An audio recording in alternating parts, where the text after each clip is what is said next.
Howdy henchmen, welcome or welcome back to another video. If you're new here, my name is Axel and I am your host.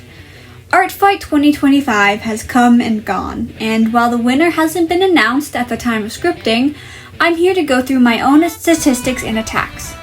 I will link all the characters I attacked in the description below, so please check them out and support the original creators.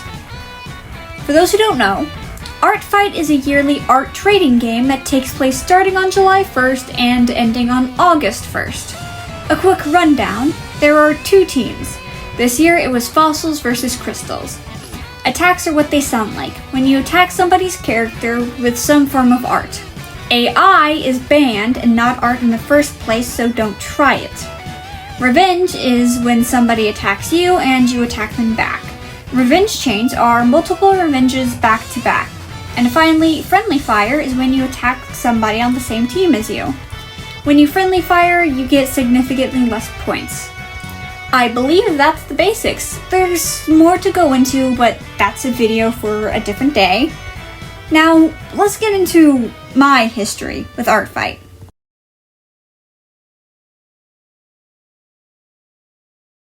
My history with Artfight starts back in 2023, when I was still living in Indiana. I signed up for the website out of pure curiosity, and I kept hearing about it on Twitter. So I wanted to check it out. I didn't participate that year, but I did participate the next year, 2024. In 2024, I was a part of Team Stardust. I only got 3 attacks out, one of which was a friendly fire, and received 3 defenses. I only got 82 points last year, and Burnout was really kicking my ass. I stayed loyal to my team until the end, and Stardust ended up taking the crown home. I still had fun though, and at the end of the day, that's what's important. I also participated in Artfight 2024, which was a Halloween-themed challenge where I drew Diplin, the Pokemon. I plan on participating in more of these challenges when and if they happen in the future. Of course, everybody does Artfight differently, and it's time you all learn how I do Artfight.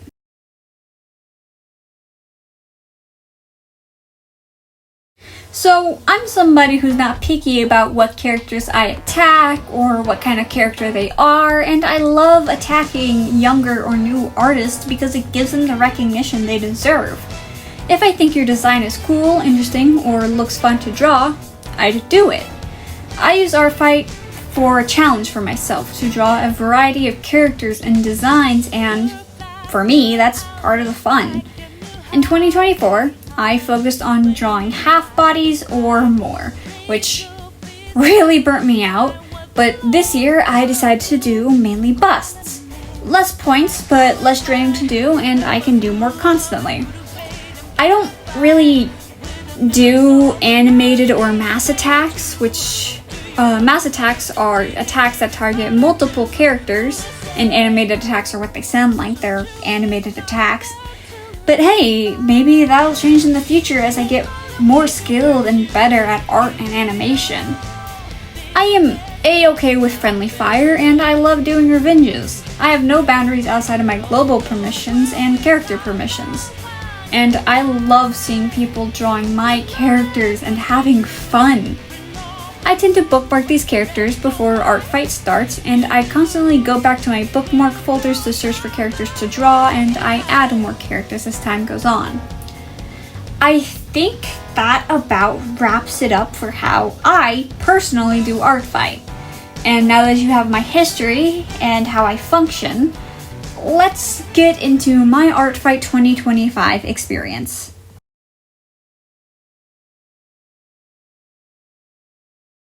This section will be going over my statistics and attacks, as that is what I feel the most comfortable doing. So, for Artfight 2025, I was Team Crystals. I was torn between being Team Crystals and Team Fossils because these are both things I really like. But I landed on Team Crystals because I believe I could make more fun assets with them. Yeah, I created my own profile ring and attack border. They aren't the best, but they were still fun to draw, and this is a trend I hope to keep doing in the future. My featured characters were Axel King, one of my Persona characters, Cece, my Fursona, Ace Cook, my DC OC, Azazel, another furry character, and Mercy, my living doll who you all have become acquainted with. This year, I managed to do 29 attacks, of which 8 were friendly fire. I got 8 defenses in return, which is significantly better than last year. In total, I got a total of 1,370.25 points for my team. My battle ratio was 78.38%. And here are my general statistics on screen if you're curious.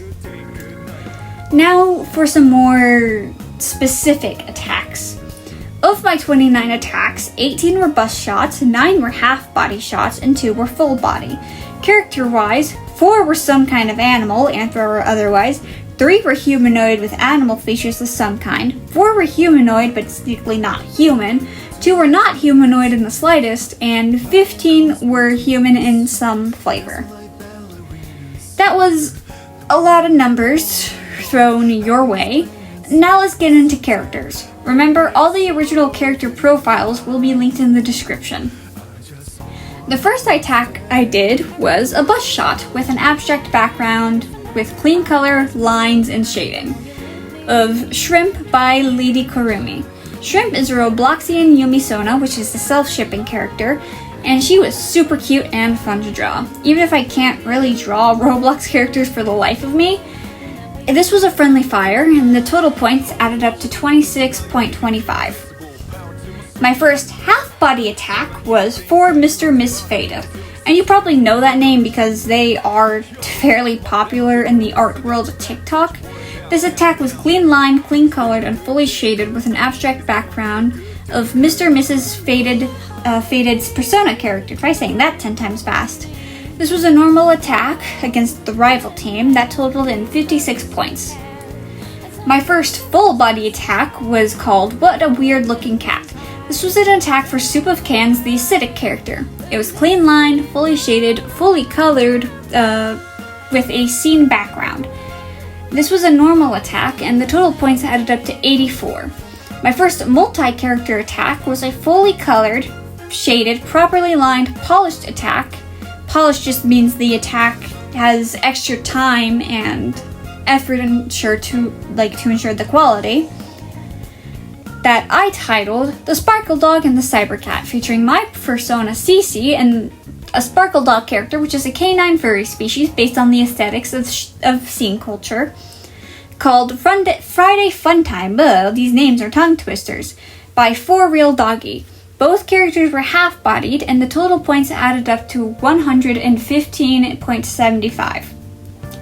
My last attack of the year was a half-body, fully colored, properly lined, fully shaded with an abstract background of Himijoshi, myself, or myself you.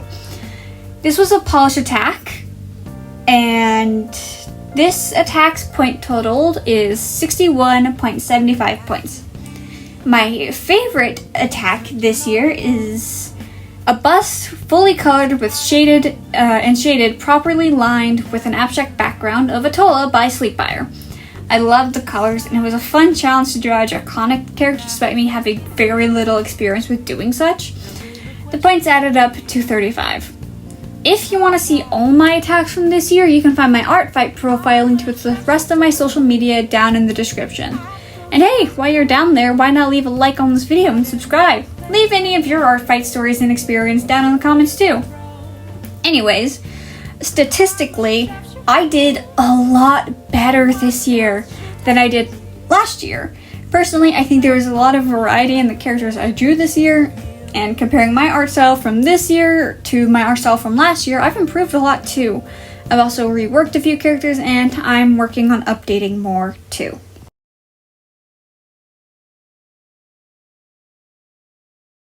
And here we are on my final thoughts.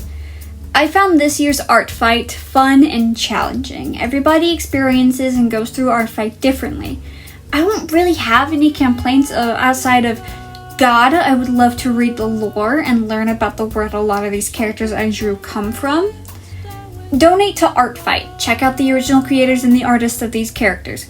Artfight Artfight is such an amazing experience, and I love seeing these amazing artists come together and celebrate each other and their characters. Art and artists nowadays are treated so awfully and are constantly threatened by generative AI.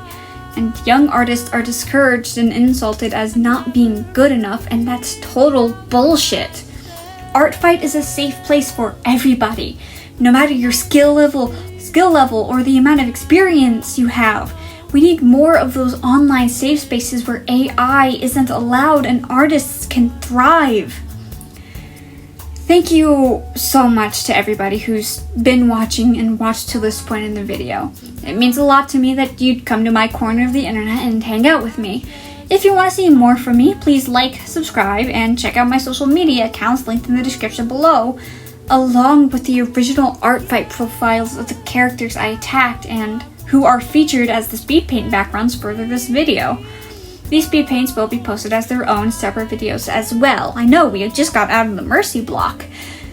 I have been Axel is Online, and you have been my wonderful henchmen, and I'll see all of you in the next video.